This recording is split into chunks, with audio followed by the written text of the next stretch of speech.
Assalamualaikum warahmatullahi wabarakatuh. Halo teman-teman, perkenalkan nama saya Putri Henidar dengan NIM 2210501011 dari kelas Komunikasi Penyiaran Islam KPI A. Di sini saya akan menjelaskan tentang mata kuliah Perencanaan Komunikasi yang diampu oleh Ibu Dr. Vivi Hasmawati MSI. Di sini saya akan menjelaskan saya sebagai top manager dari sebuah perusahaan, yang mana di sini saya akan mengambil perusahaan tentang brand kecantikan. Produknya namanya SK Cosmetics. Sebelum masuk ke dalam inti dari pembicaraan ini, saya akan menjelaskan dulu nih tentang produk yang kami kembangkan.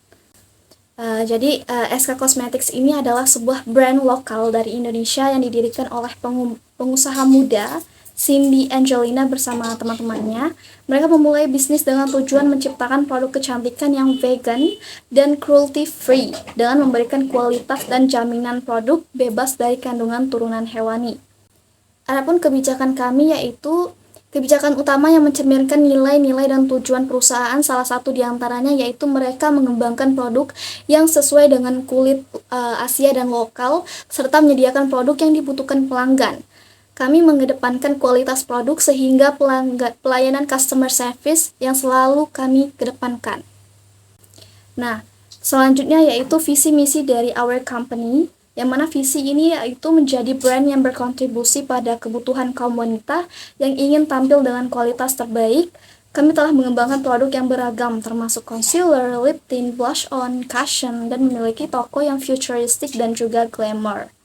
Dan adapun misi yang kami emban yaitu mengembangkan produk yang sesuai dengan kebutuhan kulit Asia dan lokal, serta produk inklusif yang dapat bersaing dengan merek luar. Menjadi pelopor dalam praktik bisnis yang ramah lingkungan dengan mengurangi jejak karbon dan menggunakan kemasan yang dapat didaur ulang. Selanjutnya yaitu tentang identifikasi sasaran. Di dalam identifikasi sasaran ini ada dua jenis, yaitu peluang dan juga hambatan. Adapun peluang yang akan kami ambil yaitu dengan meningkatnya kesadaran konsumen tentang pentingnya produk yang ramah lingkungan dan bebas dari kekejaman terhadap hewan. SK Cosmetics ini memiliki peluang besar untuk menarik lebih banyak pelanggan tentang isu yang diberitakan. Terus adapun hambatan yang mungkin akan kami jalani ya. Hambatan dalam sasaran identifikasi ini yaitu banyaknya pesaing industri kosmetik yang sangat kompetitif dengan banyak merek besar dan kecil yang bersaing untuk mendapatkan perhatian konsumen, serta kenaikan bahan baku dan produksi yang dapat mempengaruhi harga produk dengan margin keuntungan. Selanjutnya yaitu tentang strategi operasional. Sebelum masuk ke dalam inti dari kompleksnya itu, kita harus tahu dulu nih apa arti dari strategi operasional. Jadi strategi operasional ini adalah rencana yang disusun untuk memastikan komunikasi yang efektif dan efisien dalam mencapai tujuan organisasi. Strategi ini melibatkan identifikasi audiens target, pesan yang ingin disampaikan, saluran komunikasi yang akan digunakan, dan metode untuk mengukur keberhasilan dari komunikasi. Operational planning ini lebih berfokus pada bagaimana suatu proses bisnis dilakukan dengan alur kerja dari awal hingga akhir, serta sumber daya yang harus digunakan dalam proses tersebut. Selanjutnya yaitu tentang strategi planning our company. Di antaranya yaitu penetapan tujuan komunikasi, meningkatkan kesadaran merek di pasar lokal dan maupun internasional, terus meningkatkan penjualan melalui kampanye pemasaran yang efektif, membangun loyalitas pelanggan dengan mengedukasi mereka tentang nilai-nilai di dalam SK, dan mengukuhkan posisi sebagai leader dalam industri kosmetik, vegan dan cruelty free. Terus ada juga pengembangan konten edukatif dengan membuat konten edukatif seperti artikel, video, infografis, yang menjelaskan manfaat produk vegan, proses produksi ramah lingkungan, dan tips kecantikan alami. Selanjutnya yaitu mengadakan sesi Q&A atau question and answer dengan ahli kecantikan atau founder SK yang untuk membangun hubungan yang lebih closer kepada customer. Selanjutnya yaitu operasional. Nah, operasional dalam perusahaan kami yaitu pemilihan pemasok bekerja dengan pemasok bahan baku yang terverifikasi vegan dan cruelty free atau bebas dari kekejaman hewan ya, serta memastikan mereka mematuhi standar kualitas dan etika SK, Hubungan jangka panjang, yaitu membangun hubungan jangka panjang dengan pemasok untuk memastikan konsistensi dalam kualitas bahan dan kontinuitas pemasok. Selanjutnya yaitu diversifikasi pemasok, untuk mengurangi resiko tergantung pada satu sumber.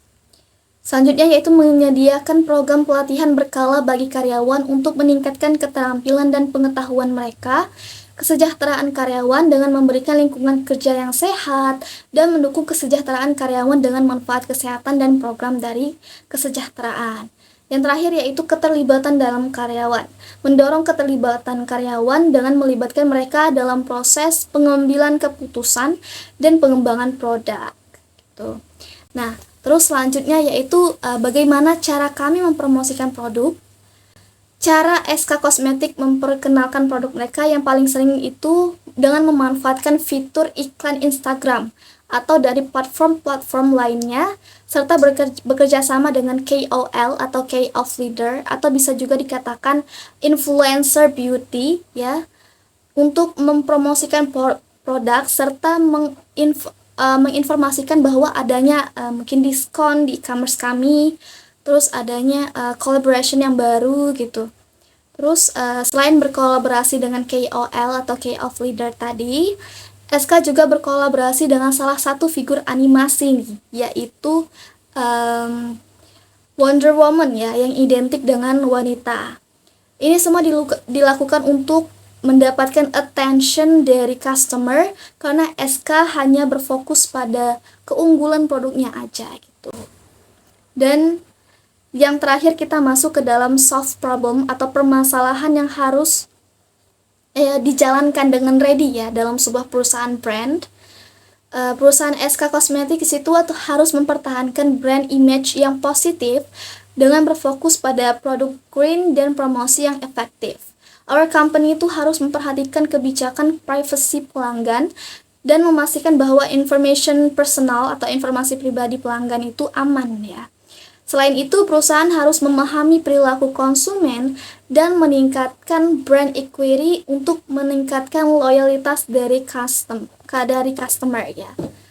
Oke, mungkin cukup sekian pembahasan kali ini. Lebih dan kurang saya mohon maaf, dan kepada Allah saya mohon ampun.